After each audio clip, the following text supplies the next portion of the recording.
Fiddler again, and hello, it's Fo. On Monday we made our black and white zombie tribal deck. We're going to play a few games here, talk our way through. We're going to play against real world opponents rather than a predictable AI opponent.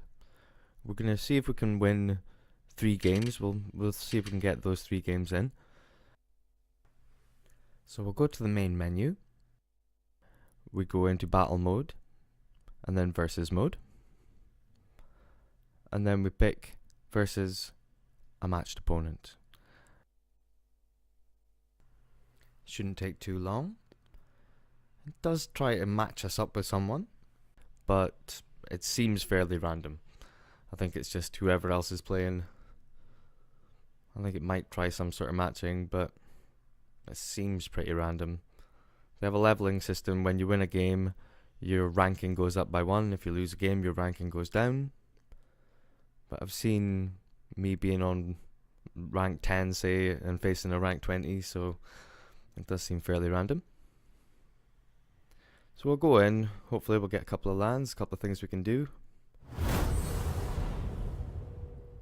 Ideally we want to start the plan of draining our opponent's life and swinging in fairly early. Well, 1 of each land and 3 2-drops is definitely a keep. So if we get out our binding mummies first, that'll help us tap our opponent's board. We'll pick up Liliana. We're going to need a second swamp for that.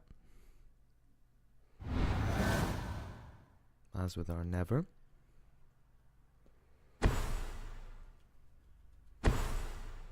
Opponent plays Thing in the Ice. Basically tells us that our opponent's going to play more spells, instants and sorceries than creatures. Not another swamp, but a 3rd land is good. So we'll get out the binding mummy first. That way we can tap down the wall when we lay our next creature. Ideally we want to kill the wall, because if our opponent plays 4 instants or sorceries when they've got the wall out, the wall flips into a much bigger creature and it banishes all our creatures back to our hand. So we don't really want our opponent to play 4 instants or sorceries.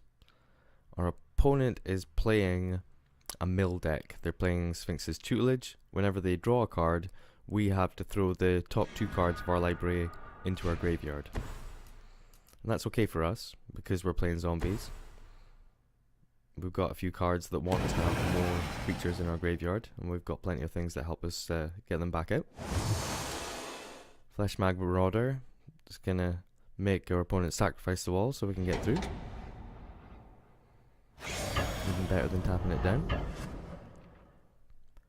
So the sooner we kill our opponent the better, because if they do manage to draw enough cards to topple enough of our cards into our graveyard, we could potentially lose the game if we've got no cards left to draw. That is a win condition for our opponent. There we go, so that's a few cards getting toppled in. Our opponent may have spells for double red that can let them discard their entire hand and draw that many cards. That would be a way that they can topple us quite quickly. There we go, Diagraph Colossus, perfect. So we'll keep him a couple of turns if we can, lay out our other creatures, because the more things we've got in our graveyard, the better. If we can get, 3 or 4 creatures in there, we can come out as a 5/5 or a 6/6. Should survive our opponent's direct damage spells. They might have spells that can do, say, 4 damage. So if we can get him out with 5 toughness, we should be fine.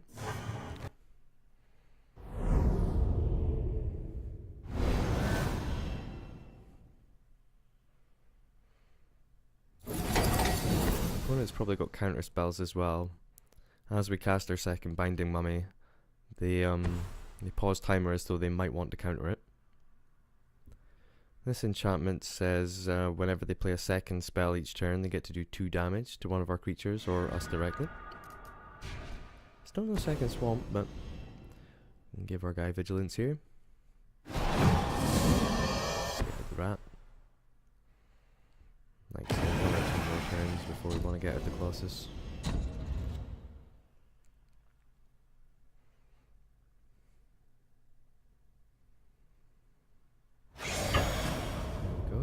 swinging in for 5.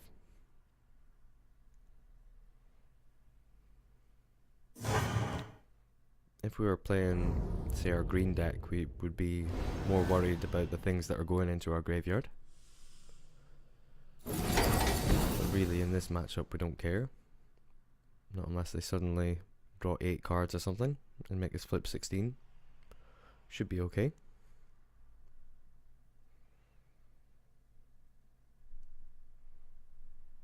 If one of their cards is a counter spell, I'm not sure. They got a few cards in hand, so they could have some tricks up their sleeve. Right, here's the first one. So they're going to put another creature into our graveyard, which is fine. It's a good thing they didn't save up. Right, well, because our opponent can't counterspell, we're going to get out the Colossus now. We're more worried about the Colossus dying than going to the graveyard. So rather than what would be potentially more efficient if we picked up a land next turn and getting out the Wayward Servant, we're going to get out the Colossus now. Just because their opponent paused timer on us and they might have been considering playing a counterspell. We really don't want our guy getting counterspelled. He's the one that we do want on the field.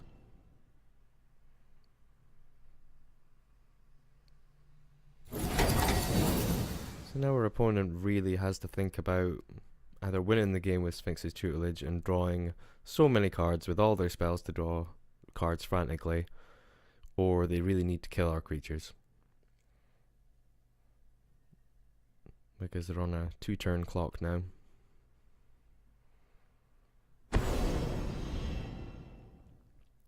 Okay, so that's one of the double red spells. Could do 4 damage, so I'm glad we waited for our Colossus. Do 4 damage to one of our creatures, can do damage to us, can make our opponent discard their whole hand and draw that many cards. Looks like they're going to do all 2. It's one of these escalate spells that you can use the 3 modes on. So our opponent there did mill us for a bunch, but not going to be enough. I'll get out. Get out the Servant, I think.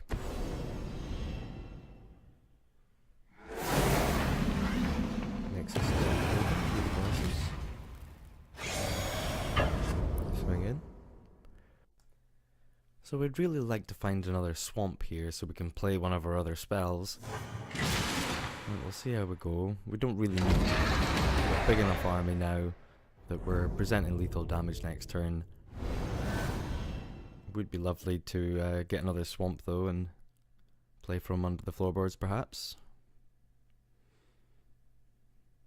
Even if we get another zombie, we can still drain our opponent for 2, because a zombie will be created by our Digraph Colossus if we play another zombie. And if we draw another swamp, that's great. We get 3 zombies, 3 life back, and 3-point life swing on top of.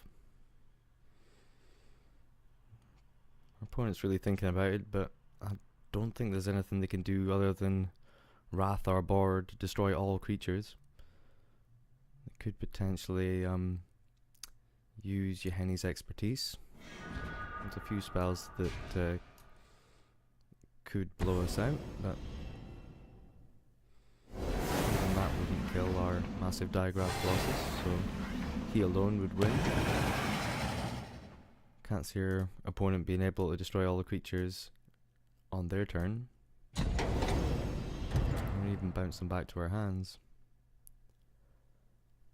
They're just dead. Our opponent's given up. Yeah, they knew they were dead and they had no more outs. It's one thing about playing against a real person and not the computer. They can give up at any point. We can't sort of hold them to ransom and drag out the game and keep control. If they want out at any point they can. That's a win for us. It was fairly short and sweet, so we'll try again. See if we can get out the Wayward Servant a little bit earlier and win by draining life rather than just swinging in with the creatures. Obviously any way to win is a good way to win. But Sphinx's Tutelage, yeah, it's a great enchantment. I've got a few decks that I build around that to just draw loads and loads of cards. So we'll see what we're up against here. Well, we have, again, potentially one of each colour. First land comes in, if we bring this in tapped. Then second turn we can get straight on with the Wayward Servant plan.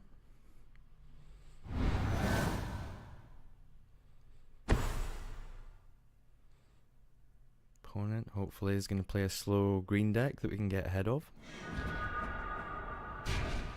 So here we go, out comes the Servant.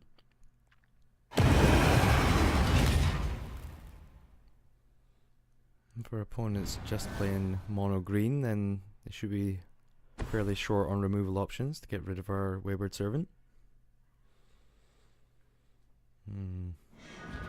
So there are options in white. Green, white tokens. Could be something bigger. I'll have to wait and see. We've got our removal. We can exile a creature. Perhaps compensate them with a clue token. Might want to use that a little bit later in the game, but we'll see what comes out.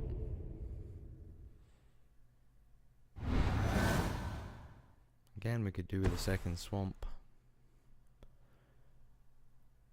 Definitely might use this as a lesson for the deck.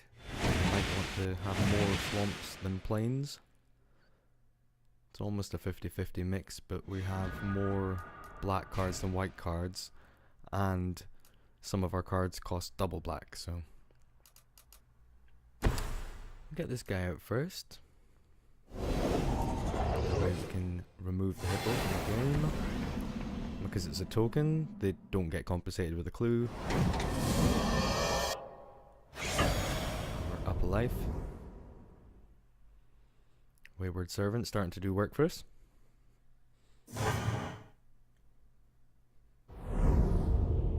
Next turn, even if we don't get another land, we can still get out the Lord, which will be, of course, another life point swing. Right, the White God.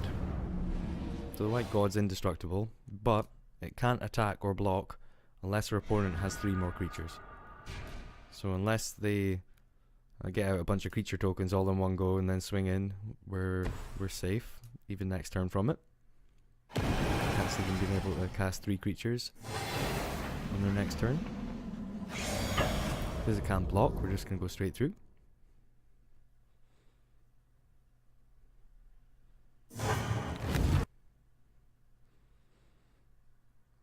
Now they're in danger territory already.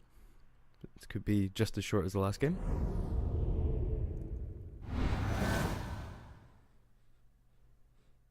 See what they can do.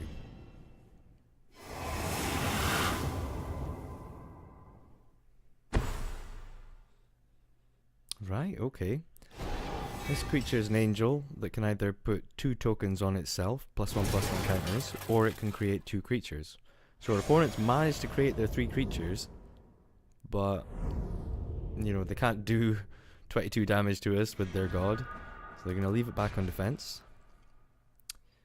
Now, if we destroy the angel, that will stop the +1/+1 boost to the creatures, and our opponent's god won't be able to block, and that way our opponent is going to have to make bad blocks. We'll use this just for the extra zombie token instead of using Never. I'm going to give the angel -4/-4 because we're going to have 4 zombies. The zombie coming in causes the life swing.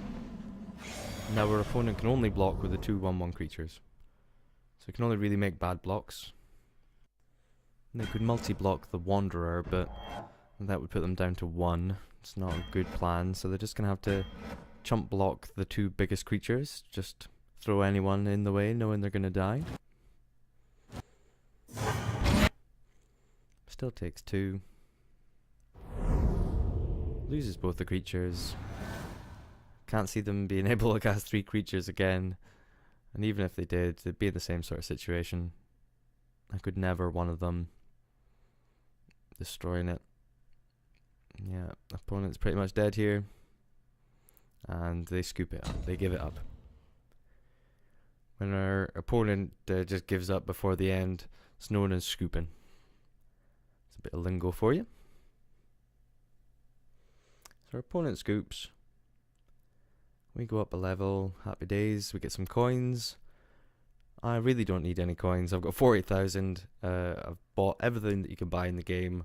So those coins are by the by. There might be a few cards that I haven't used in decks that could do with a foil upgrade. But that only costs a couple of coins. Certainly not 40,000. It's pretty hard to get the last achievement on Duels, which is to get 500 daily quests completed. Every day it will randomly generate you a quest based on winning decks of a certain colour, that sort of thing. It's pretty hard to get 500 of them done. That's the last achievement, but I've done that one as well. I'm pretty used to dragging the lands out rather than just clicking on them. You can do either. I've been beta testing the new game, Magic Arena, and that makes you drag the lands out rather than just clicking on them. Because I've been jumping back and forth. I'm more used to trying to drag them out than just click on them, you know. But Jules doesn't necessarily like it when I drag them out.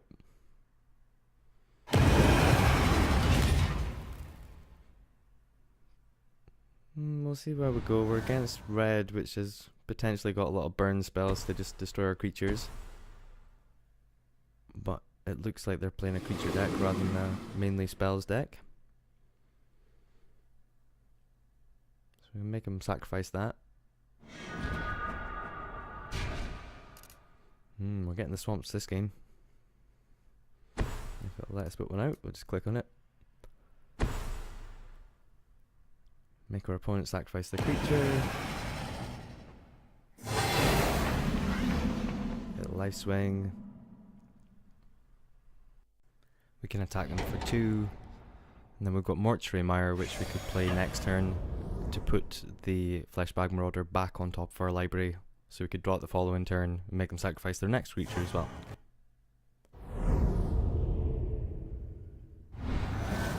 Let's see what they got for their turn 3. Potentially no land. They could be stuck on 2 land. Yeah, looks like they are. Well, they've got their creature out. It's a 2/2. It again wants 3 other creatures on the battlefield before it transforms into a much bigger creature. We're hopefully going to get in a bit faster before that happens, or simply just make them sacrifice it with Fleshbag Marauder. Give this guy Vigilance first. I'll go on the plan that I don't think our opponent is going to block. They wouldn't want to use this guy to chump block. They're really going to hold out hope that they're going to get enough creatures to flip him. He's going to be an important creature to them, just as the Wayward is to us. Of course, they'll need another land if they're going to want to play these creatures. Oh, they've scooped. They've just given up. No third land for them. And they figure they're so far behind they may as well give up. It's a bit sad. It's a bit of a short game. Short and sweet though. I suppose we go up a ranking, we get some coins, all that good stuff. So that's our 3 games with the black and white zombie deck. At least we can fit them all into one video. On Monday we'll have a look at a different style of deck. Maybe something involving more spells than creatures. Or maybe even we can build around Sphinx's tutelage. Until then, take it easy.